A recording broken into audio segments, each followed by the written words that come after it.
can unmute myself. I'm Catherine. I use she, her pronouns, and I'm an unschooler as of 2 years ago.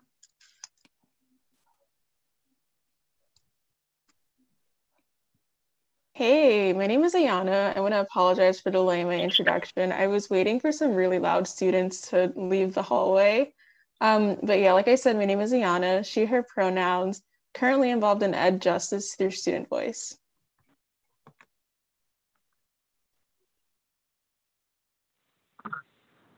Okay, can you hear me? Yes, I'm sorry. I was trying to unmute you. I think you were trying to unmute also.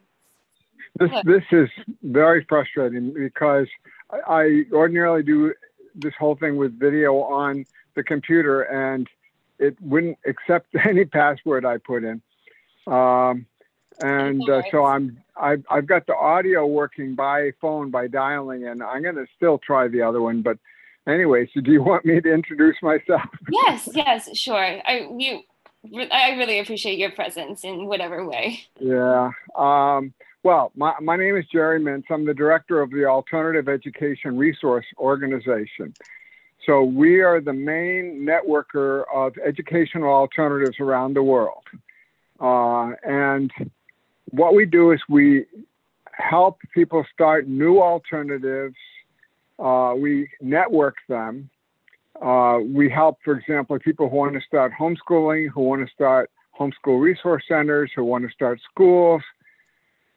For example, we helped start Manhattan Free School, and then I went to the meeting there where they were about to close and suggested that they could stay open as volunteers, and they managed to stay open, and they created something called the Agile Learning Centers. That's really and that's where they came from. Which Agile Learning Center did you go to? Me? I actually I did not do self-directed education myself. Somebody, when I was listening earlier and somebody said they went to an Agile Learning Center. Oh, yes, that's me, Marley. I went to, the ALC Heartwood. Heartwood, oh yeah, we know that one. Yes. So basically, we have been in business for 31 years, so we're a nonprofit, and we encourage the development of the homeschool movement. I knew John Holt actually, and we also have helped with all these new micro schools and pandemic pods and things like that. So we kind of prepared the country for how to deal with what just happened, which, by the way, our website is educationrevolution.org. And I think this just was the education revolution. So now there are 50 million people who know that they have alternatives. That's really cool. And thank you for that very thorough introduction. So just want to, just mentioning, because so some of the panelists mentioned being unschooled themselves. I was not unschooled. I was in just a regular public school, and so I just wanted to just make clear that we as a collective we're not experts on self-directed education. This panel is not about experts telling you everything that is about self-directed education. We're talking from our experiences, talking from our curiosities, and so collectively we're as a whole, everyone in the session, we're learning together. So just firstly, I just wanted to take a quick poll. If you can see the poll, it's okay if you don't, or if you don't know what to do it, but if you do just answer just a couple of quick questions, just so we can get a sense of your familiarity with self-directed education.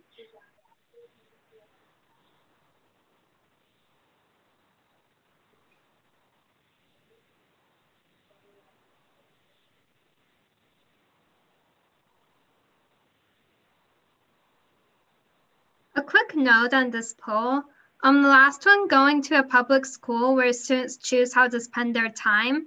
I feel like that could be SD. So if they're still having requirements and they're not choosing those requirements, it wouldn't be SD. What exactly do you mean by that? I guess that's something that we could talk about.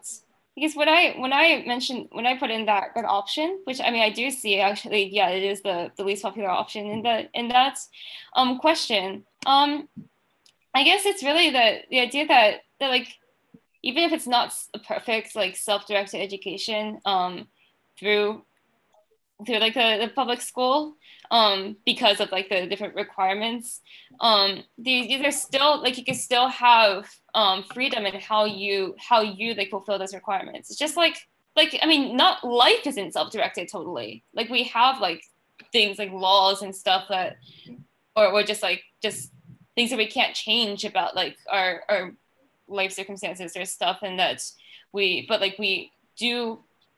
can have like the freedom and responsibility to like work with those ourselves, but and not necessarily having someone else just dictate like how we work around those like restrictions. Yeah, I think that's a common thing for people who are trying to bring more self-directed mindsets into spaces that are very conventional in the sense that they feel like young people shouldn't really have that level of autonomy over their own learning process, careers, whatever it may be. That's like a really common starting point, I think, for a lot of people. And then oftentimes it progresses to moving to an agile learning center or transitioning out of school. Some people stay there. Yeah, I think so. I mean, I think all of them are viable options. Mm-hmm. Yeah, okay, so much of you have answered the poll, and we see that we have a range of familiarity with self-directed education. A bunch of you said that you're familiar or very familiar being involved in SD yourself. There are other people who say you're somewhat familiar or not at all familiar. You're just learning now, and that's awesome. And yeah, like even it seems like even the people who aren't necessarily as familiar have like seen looking at the options for like how to like pursue SDE. All of those four options are and it can be forms of SDE. Like again, like not like a perfect forms necessarily in an ideal sense, but like as we'll talk about, they're like depending on like what's available to you, there are ways or like different theories of change. There you can still have the idea of like self-directed education in like creating change. So firstly, just for people who like who don't know who like what self-directed education is, or just want a refresher, does someone want to like just explain what self-directed education is?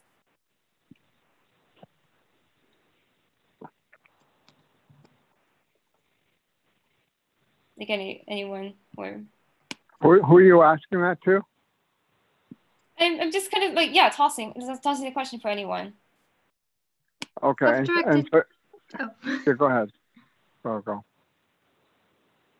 Okay, self-directed education is the idea that young people should lead their own education, choose what to learn, how to learn it, and choose resources freely for themselves, rather than being told what resources to use by adults.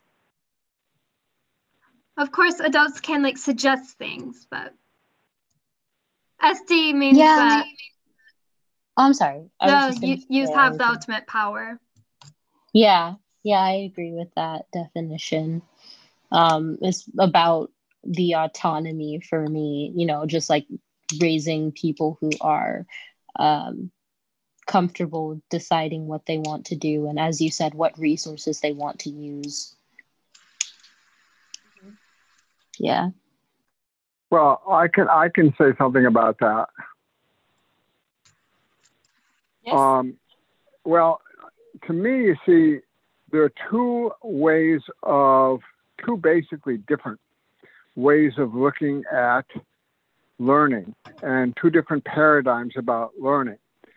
the one that most schools use, most public and private schools, is the kids are naturally lazy and need to be forced to learn, and that the teachers and administrators have all the answers, and if they would just listen to them and, follow what they say, they'd be set for life.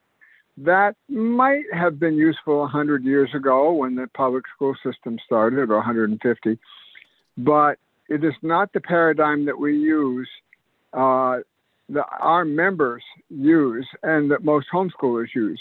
What we use is the idea that people, children, are all natural learners. Mm-hmm. And so if they're natural learners, you cannot do it the same way that it's been done all along. Because a lot of the things that, for example, competition for grades, any kind of external idea of rewarding people for learning things is antithetical to this whole idea. Because if kids are natural learners, you don't want to lead them away from their own ideas of what they want to learn. So all those things lead them away. That is even homework. If that's something that they really want to do, they're going to do it. You don't have to give them homework to do it. That's, again, tends to extinguish their natural ability to learn. Does that make sense? Yes, definitely. So how is that distinct? How is that different from the way that schools typically are? What's wrong? What is wrong with say public schools in general? Well, almost everything, because what they need to be doing, and this is where, of course, it relates to youth rights and so on. If an adult decides they want to learn something for whatever, they're considered, able to figure out what it is they want to learn. If you go to the library, nobody tells you or directs you where to go. You go to what you want to do. You pick up what you want to do. You walk out, and nobody tests you on the way out, or is it their right to do so? Mm-hmm. So it's a whole different way of looking at things. To the extent that or school or organization forces you or coerces you or even lures you into learning what they think you should learn, that works against your natural ability to learn. I was wondering if I could chime in. I'm not on the panel. Yeah, totally fine. What? Okay, here, let me see if I can start my video. Hi, I'm Jessie. Okay, so I work in the Learning and Development Department for corporate education, so I can't necessarily speak to the youth, high schools, and junior highs, but I have a master's in instructional design, and what that means is I help develop the curriculum that the teachers then put out into the classroom. And so when we talk about self-directed education, one of the things that we're learning now to capture the attention of the learners is to offer these self-chosen activities. So instead of saying, hey class, you have to do a paper tonight, you have to write a 10-page paper over the weekend. So what we like to do as an alternative is offer 2 activities or possibly 3. So you can write a paper, or potentially you can get up in front of the classroom and just lecture about what you know about a particular subject. So that's kind of what I know about self-directed education, just from an instructional design perspective. I don't know if that helps. That is a step in the right direction, in my opinion, but it's still not fully self-directed because they are still required to do something. Self-directed means, hey, I think it would be useful for you to learn math, but I'm not going to force you to learn math in any way. I'm just going to give you the resources so they're there if you want them. Yeah, okay. So, yeah,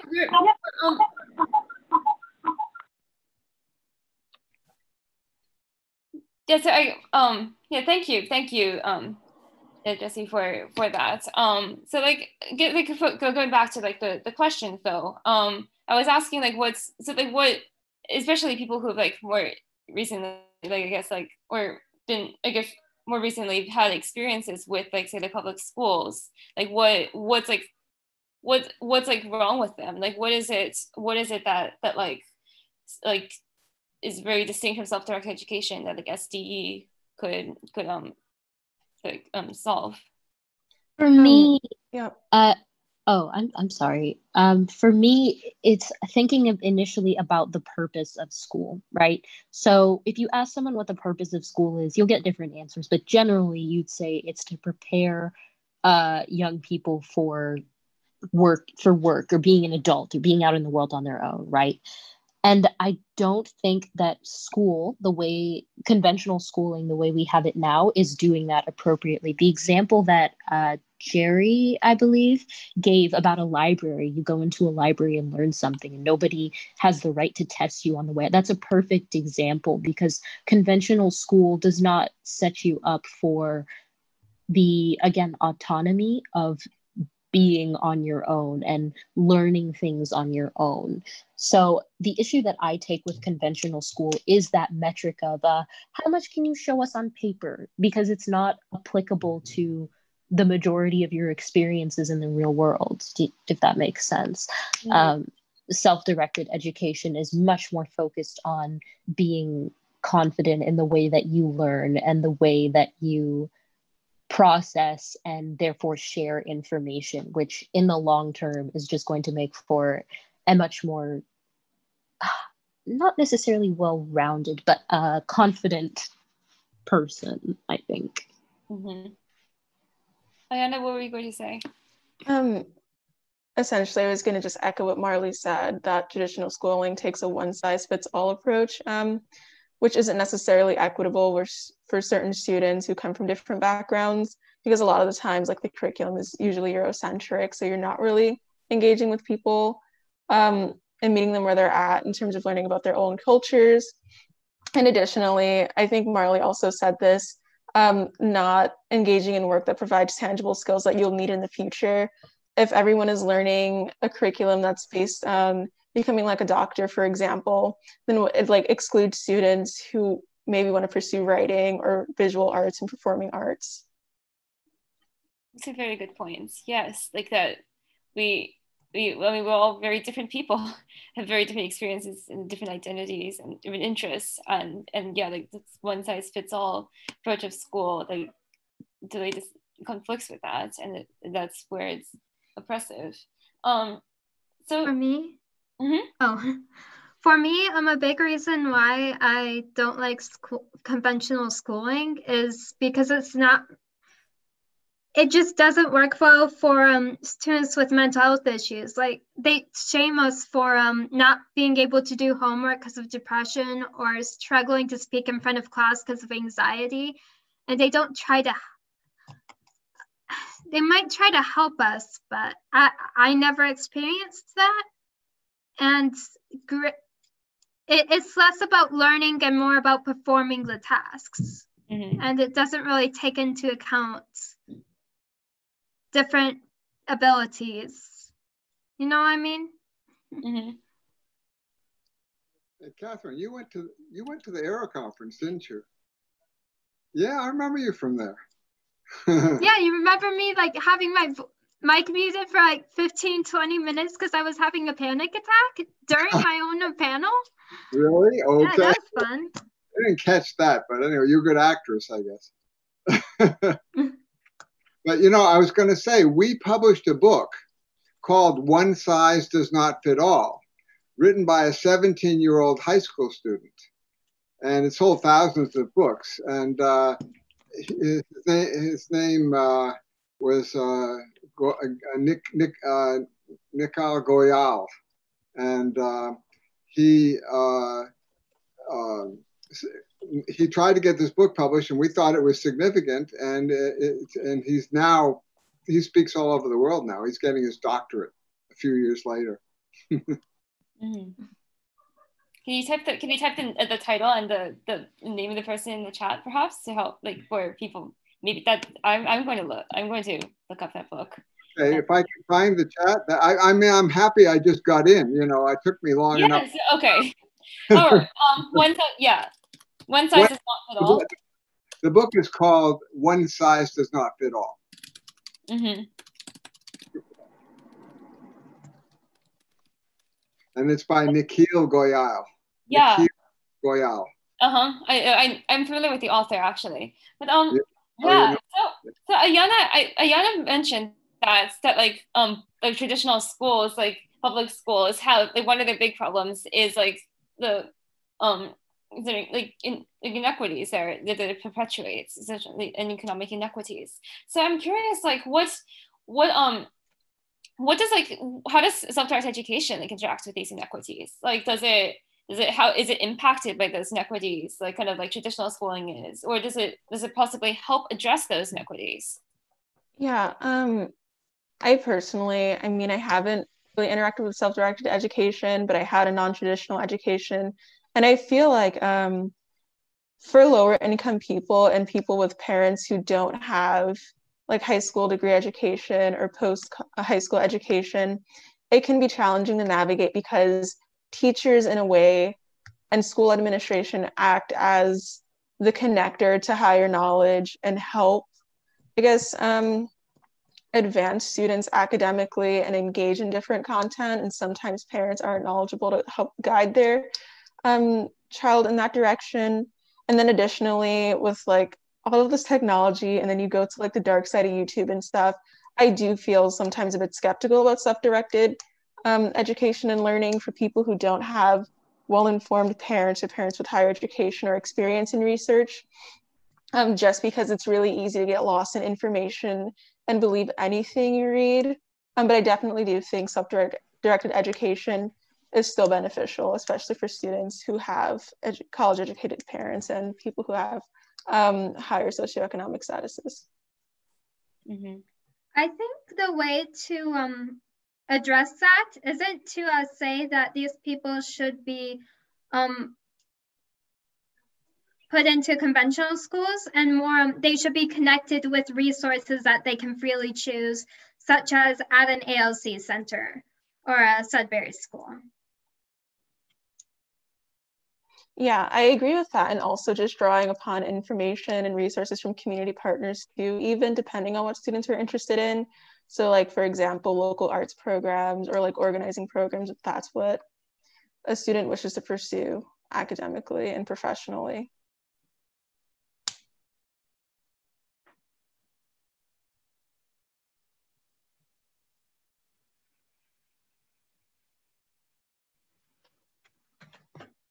I'm sorry, I left and came back because my audio wasn't working. The question, what was the question? Sorry, I'm using the question was how does SD interact with like economic inequities? Like, is it impacted by like inequities, or does it like help address those inequities?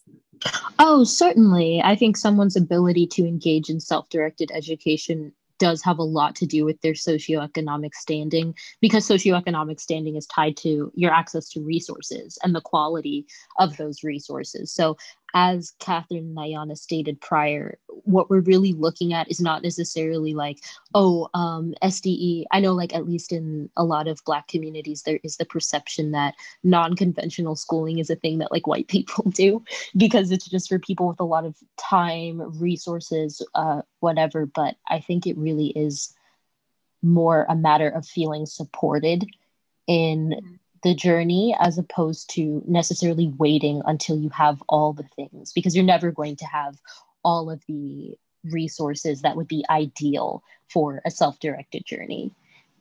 Mm-hmm. Yeah, and I guess my question for Kathy and Marley, how do you engage and facilitate community as an SDE student?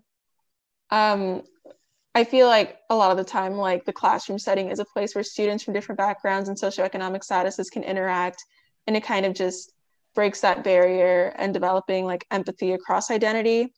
Is that something that like, I guess, community partners and other resources provide for you guys? Just curious about that process. I know through exploring my own interests, I've met people from plenty of different backgrounds and learned about social justice is through my own curiosity and research. So I definitely think that it can be done in a very self-directed way, organically, through exposure to people of different backgrounds through your own interests. Yes, I would agree with that. Like for me, I'm learning a couple different languages, so it would stand to reason that I know people from different areas and with different cultural and socioeconomic backgrounds. But also, as we make ALCs, Agile Learning Centers, more accessible, that also tends to be a good spot to meet lots of different people, because people come to self-directed education for different reasons. As it stands, there is often a barrier regarding finances, but that's like slowly being chipped at with sliding scale tuition and things like that. Just for people who don't know, like, Agile Learning Center is a form of like a self-directed education center. And actually, I don't really know exactly what's very special about like that particular type of center. So could someone like just explain, or like for me and like other people? Like what? Yeah. So self-directed education on its own is basically just like an approach to education, right? As we outlined before. And ALC, or an Agile Learning Center, is basically just an unschooling school, if that makes sense. So it's a place where you have facilitators, which are people who are in charge of bringing in resources for the people that want to work in that area. So it's like a collective, it's a collective of people that are working in self-directed education, if that makes sense. Mm-hmm. Yeah, it's a community, the term that they use often. Yeah. So you're saying that, so Marley mentioned that like there's an effort to make like Agile Learning Centers and just like generally self-directed education more accessible for people. I wonder like that's kind of like a shift in like how self-directed education is working. I wonder if maybe like because we're in a pandemic, like, and a lot of people are learning at home by necessity now, like whether it's like virtual public school with like in some way like it's a very unusual like form of learning. How is that impacting like self-directed education now?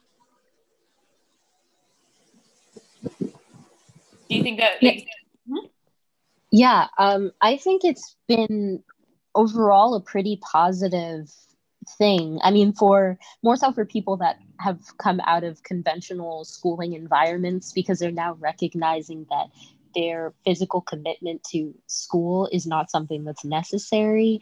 Like a lot of people are feeling like, oh, well, I have all this time, whether that be because of break or because I don't really have to like stay in the actual school building. So now I have more time to explore these things.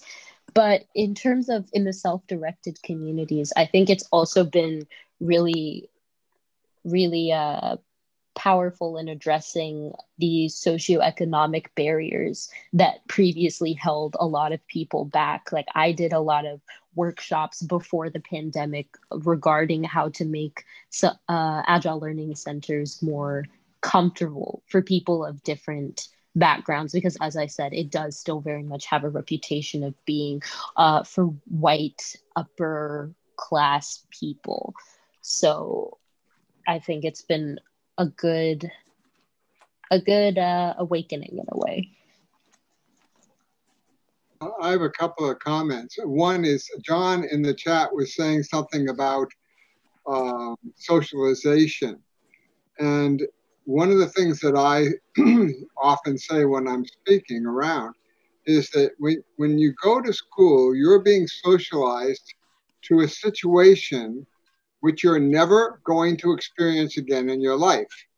You're never going to spend a significant amount of time in a room with 20 or 25 other people exactly your age. And so you're being socialized to a situation that is pretty useless. And what's much more important is to be able to relate to and communicate with a big variety of people which is actually more common with alternative schools and homeschooling, where people don't have to just stick to their class. So that's just, I wanted to just comment on that. This was mentioned in the chat. I think John's point is interesting, and while I agree with Marley to an extent, I want to push back a bit. I feel like, at least for like people in my area who are like super low income, the transition to online school because of COVID made self-directed education a bit more unfathomable. Like, you have to realize like the time commitment it takes to engage with your child while also managing work, and then just the access to the barriers to access to resources such as laptops, phones, and Wi-Fi. Yeah, I kind of forget where I was going with that, but it was something along those lines.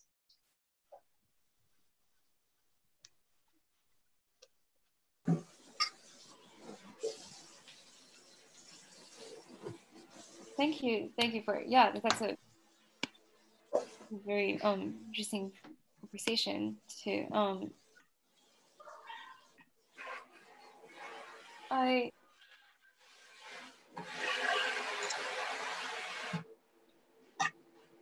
guess we can open it up to maybe some audience questions, perhaps, if you're comfortable. Yeah, I am with that.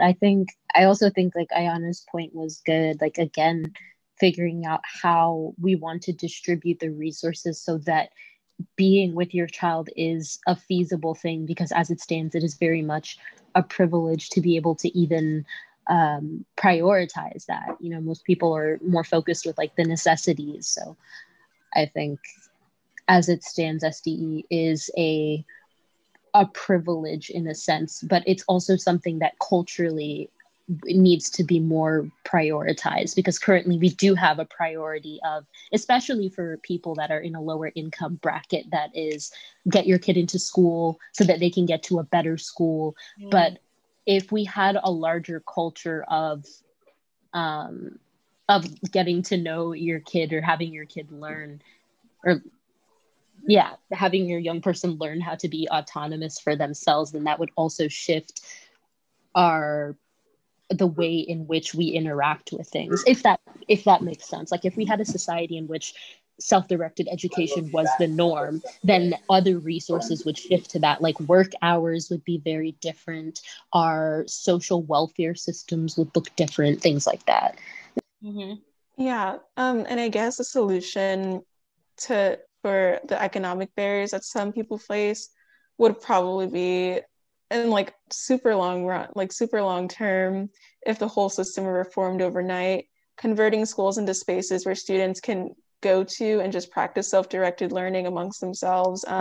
I know that when I returned home from college because of COVID, the transition was really difficult because I live in a really small apartment with three other loud people.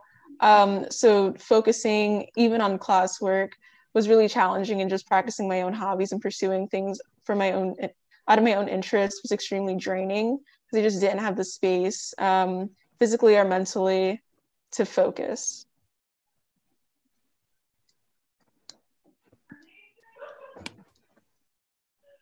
I guess I do have a question that I have been thinking. So like we've been talking about like how like SDE like is a great alternative to like traditional schooling. We've talked about like how it's been like changing, like the SD movement is is growing and more focused on like accessibility. How do we like people in this college and anyone advocate for SDE? How, like, if we So I think, for starters, I mean, I'm just addressing a conventional schooling situation because it's one which I'm most familiar with. I think if you are in a conventional schooling situation, whether that be homeschooling or you're partially in school, whatever that looks like, and you have the power to set schedules or times or anything like that, like if you're a teacher or something. I think a huge part of that is going to be transparency in a way. I think one of the things that a lot of people overlook when wanting to move to a more self-directed mindset is the honesty. Because even if you're someone like me, right, who does intend to go to college, which is a very conventional schooly place, I understand that the test scores, the whatever, my exam scores, etc., aren't my worth, but they are necessary to go through the process of college. And I think having a level of transparency with the young people that you are put in charge of will positively impact their mental health. It's also just a step towards treating them more as a person and less as something that you're talking at throughout the day. So I think one of the main ways to advocate, if you do have a position of power in a conventionally schoolish place, would be a level of transparency with why you're doing what you're doing or what the values of that school look like. Speaking of going to college, one of the things that I think it's important for everyone to know is there is such a thing as a self-directed education in college. And Goddard College is a good example of one that is doing some very interesting things. They have something called low residency, where you go there at the beginning of the semester. You save a lot of money because you're not there the whole semester. You go for just a week. And you get to meet your other teachers. You get to meet the other students. You design independent studies, and then you go home and do them and come back the next semester. And you stay in touch in that process with your instructors or with the other students. But it's not quite the same as just plain old distance learning, because you know who you're talking to, you've met them and designed programs with them. So that's just one example. In our website, educationrevolution.org, we have a whole section on higher education alternatives. Antioch is another one, Hampshire is another. There are a lot of them around the country, not a huge number, but 50 or 60. Yeah, that sounds really fascinating to me. And yeah, that like you could do it in college too. And I guess imagine, well, yeah, because like the concept of like you're learning something that's like is useful to you in some way, like that's something that you can take through, like you do throughout your lifespan, I imagine. Like and that, yeah, the reason why like self-directed education is like is more preparation for life than like school, like your conventional school is.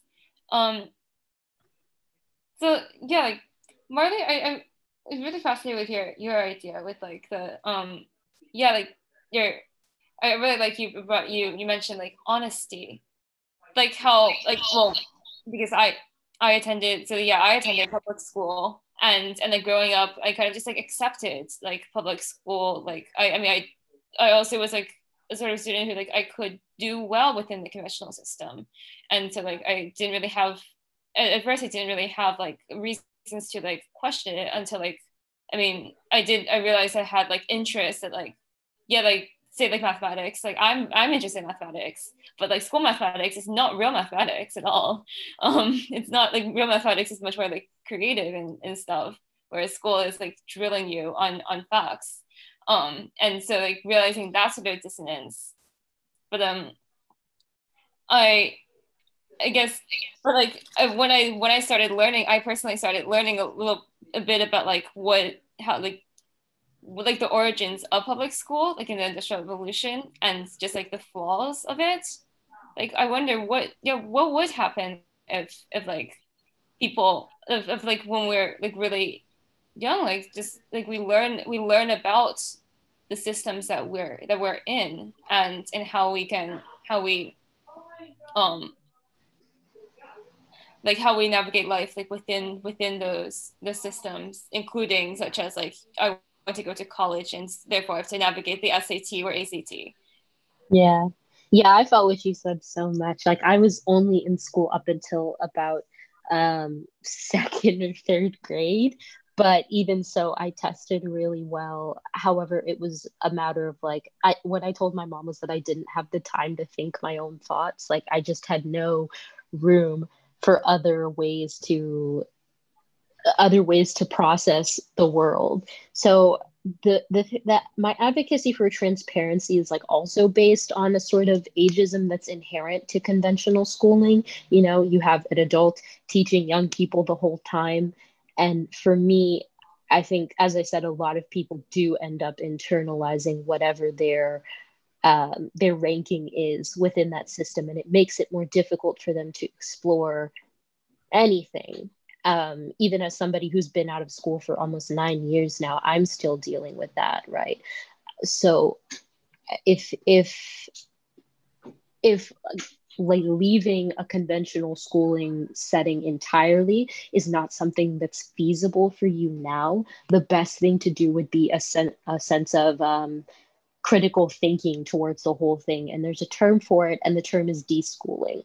And deschooling is basically just considering all of the things that you took to be true when you set out into conventional schooling. Like, do I need to study this way? Do I need to learn this way? Is it necessary for me to have grades? Do I care?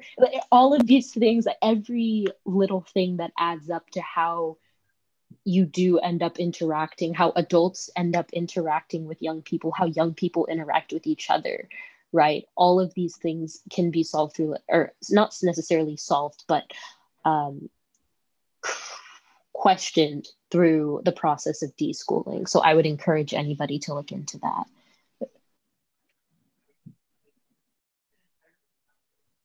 Yeah, I would agree that I think deschooling is really powerful. As someone who did like come up in public education, who's currently attending a college where like I had to test into it, my experience with deschooling started more so toward the end of high school when I was questioning why was I taking the SAT. And I guess that's helped shape my college experience, because I feel like I'm doing the work because I want to do it, and I only commit to doing work and attending classes that I feel like I'm like truly engaged in and are like encouraging me to step outside of my comfort zone when it comes to my learning. And are adding depth to like my character. Huh? You want to say what college that was, or you want to still want to say? Yikes, it's Cornell. So huge testing school, very bad example. Maybe I shouldn't even be on the panel. There's somebody in my current school starters course. I've got 22 people who are working on, and she is from Ithaca, and she wants to set something up in Ithaca. If you email me, I could put you in touch with her if you want. Yeah, that would be really interesting. And yeah, in addition, like classes and stuff, engaging in research and clubs, and like on my own time practicing things that I thought I would never be interested in, but I'm actually really interested in. And that's really helped like shape the way I view education and what I want to do after college. Yeah, just a little note on that. Well, when I was 15 years old, I already knew, I knew that the school was kind of bogus. And this started when I was very young. And my grandfather, I would visit him every week or two in Boston. I was from Worcester, Massachusetts. And he would sit down with me and he would say, "What do you want to know? What do you want to learn?" You see? And so that made sense to me. And I could talk about science or history or, psychology. I knew what the ego, id, and superego were when I was like 8 years old, things like that. And so I realized, when I realized school wasn't like that, I said, well, we have to do something different. And when I was 15, I organized a whole group of my friends, which, except for me, was sort of the elite of the school. And we had something called the Thinkers Club, and we would meet at each other's houses and discuss anything we wanted, even get our own guest speakers and all that. And to me, this was the most important part of my high school age education. Far more, I can hardly remember anything from the actual school. Yeah, I definitely feel that. That's something everyone could do. They could do it. You don't have to change your school. You can show them a better way to do it. Yep. I have a couple of thoughts on that. If I can chime in. Yeah, totally. Okay, so I don't want to dissuade your group from, trying to create change, but I understand that's huge. So a lot of the schools, I would say more public schools, I would say they're tied to funding. And with that, you have like a higher group above you, or like your administration, or a small group in the administration that's making these decisions on what the curriculum looks like. It's a set curriculum. It cannot be constructive. It cannot be competency based. And so you guys as students are locked into this curriculum that you just don't like. It's very apparent. So on a really easy scale, you can go to your teacher if you're feeling brave enough and just say, hey, look, I like to learn this way. Like maybe you can think of redesigning your curriculum over the next quarter, because they're very much tied to designing their own education. So that could be something to think about for the first thing. The other thing is potentially doing some research. A lot of them are charter schools or private schools, but they have a more constructive approach, which sounds like what you guys are looking for. So an example is one charter school on the East Coast. You go to class and your teacher tells you on the first day, okay, class, you are going to build a robot by the end of the semester. Now figure it out how you do it. I will be your guide. And so you guys, as the class, all your students and classmates, figure out how you're going to build the robot. How do you get from point A to point B in 6 months? And so that gives you a lot of opportunity to take on different roles within your team. So that can be one thing. Another thing that I've heard of over like in Germany and like the Czech Republic is they, in their colleges, they have to show up, I think, to 2 classes for the entire semester. And the only thing they have to do at the end is pass the test. And so that's like another thing. I'm not sure that's exactly what you're looking for, but in the same way, if you only have to attend twice in 6 months and you just pass the test, you'll be a lot more in charge of like how you learn that curriculum and those objectives. That is really interesting. And so I guess another way that like we can advocate for SDE, like for more opportunities for like people to like integrate, to like participate in some sort of like SDE, even if it's not full on, is to advocate for like, yeah, like fewer of these exams, like like advocating, like fighting against standardized exams, fighting against like standardized curriculum of things.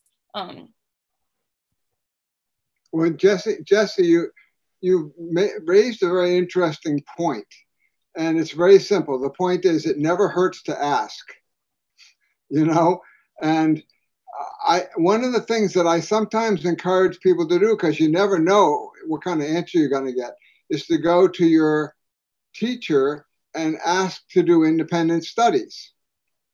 And they usually, it's open to this because they like to hear about somebody who wants to get more actively engaged with their education. So I would say a good percentage of the time, they will say that it's okay to do that.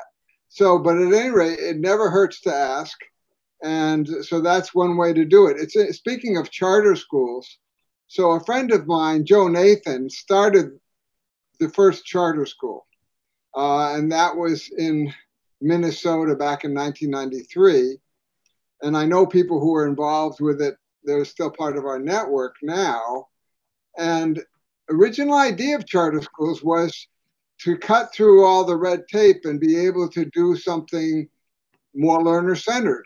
And so especially at charter schools, again, it never hurts to ask. Very often in the charter, it says that that's one of the things they do. The problem is that for the most part, they don't do it.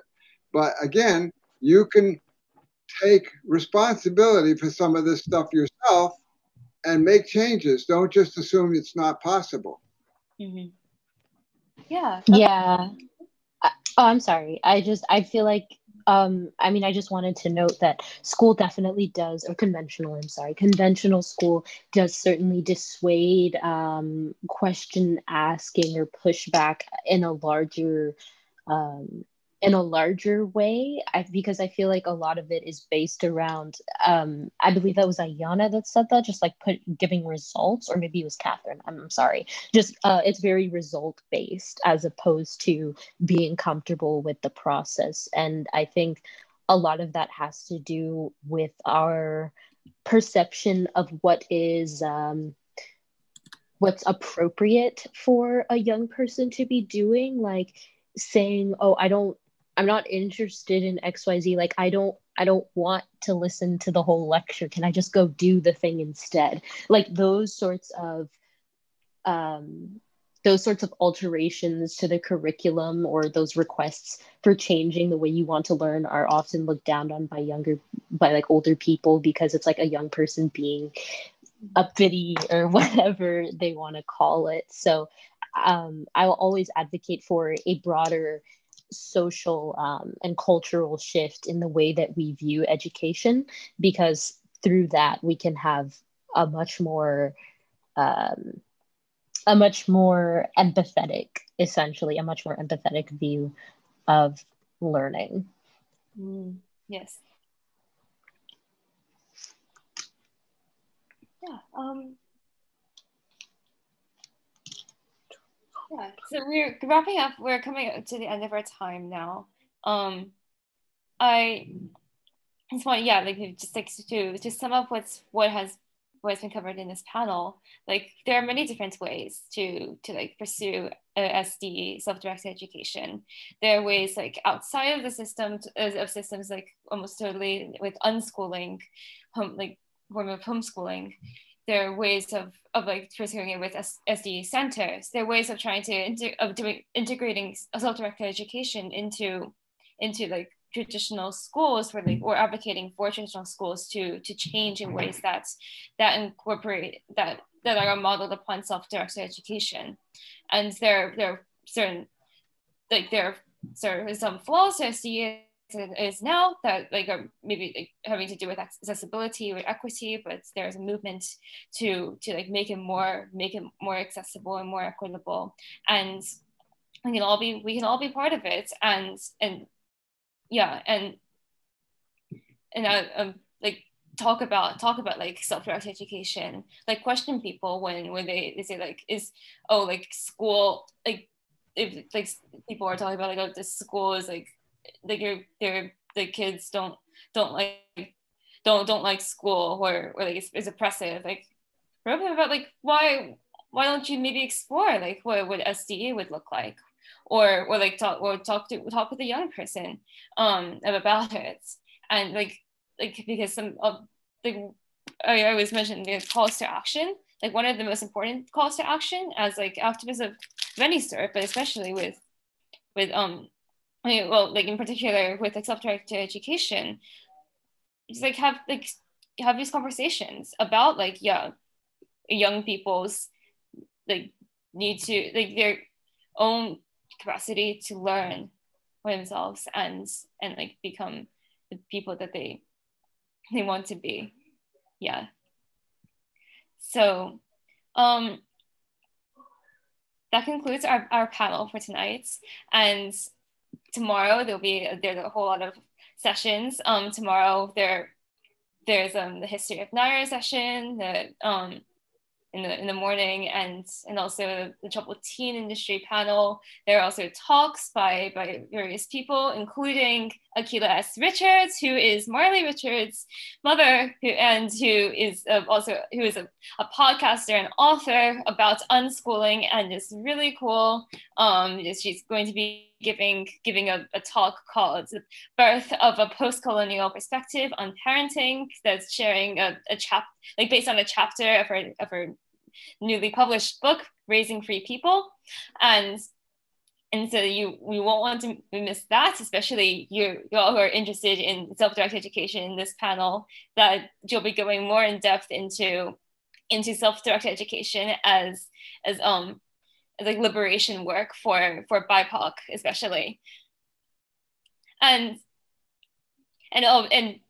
don't forget also to like take a look at the conference packets. That there are many different resources in there, including some resources about self-directed education, and also join our Discord channel if you haven't yet, and you want to. I mean, it's not required. It's not required, obviously, but if you want to plug into a community of like youth rights interested folks, that's available for everyone, like throughout the conference and even afterwards, to build community, learning about youth rights and liberation. So thank you all on the panel. This was, I mean, it was a bit of a rough start tonight with technical problems, but I hope that y'all who participated, like you found this, like you're taking something away from this and learning something. Yeah, it was nice being here. I wish I heard from more people, but at any rate, if anybody wants to contact me, they can go to educationrevolution.org, and you can write to me from there, and I'll help anybody with questions about alternative colleges or how to change your schools, how to homeschool, whatever. Wait, can you repeat the website name? educationrevolution.org. Thank you. Yeah. All right.